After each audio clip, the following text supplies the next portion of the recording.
Hello YouTube family. ఒక్కొక్కసారి అంతే కదా, మనం ఎవరినైతే మంచిగా నమ్ముతామో వాళ్ళు తీసుకెళ్ళి బురదలో వేస్తారు అని అంటారు కదా. అట్లా అయ్యింది నా పరిస్థితి కూడా. ఈ రోజ్మెరీ వాటర్ వల్ల నాకు ఒక 25% మాత్రమే యూజ్ ఉంది. అంటే నాది కర్లింగ్ హెయిర్ అవ్వడం వల్ల ఇది స్ప్రే చేసుకుంటుంటే వాటరు కొంచెం స్మూత్నెస్ అనేది వస్తుంది. సో దానికోసం అయితే ఈ వాటర్కి అయితే ఎడిట్ అయిపోయాను నేను. కానీ చాలామంది రోజ్మెరీ వాటర్ కోసం హెయిర్ ఇట్లా ఉంది అట్లా ఉంది అని అంటున్నారు. దగ్గరగా 1 ఇయర్ పైనుంచే వాడుతున్నా. మళ్ళీ కొత్తగా మనకి షాంపూ ఒకటి యాడ్ అయ్యింది చూద్దామని. ఎందుకంటే ఈ మధ్యలో బయటకు ఎక్కి వెళ్ళడం వల్ల ఎక్కువగా హెయిర్ అయితే డ్యామేజ్ అవుతుంది. నేను స్ట్రైట్నింగ్ చేసుకుంటూ ఉంటాను ఫోటోషూట్ ఉన్నప్పుడు.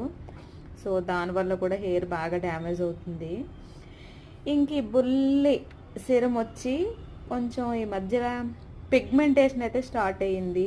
దానికోసమే ఇవన్నీ ఓన్లీ బ్యూటీకి సంబంధించింది కాదు, హెయిర్కి సంబంధించింది. ఓకేనా? మనోళ్ళు ఎవరైనా ఈ ప్రోడక్ట్ ఏమైనా వాడుతున్నారా? కామెంట్ చేసేయండి. అసలు మీకు ఎలా యూజ్ అయ్యింది?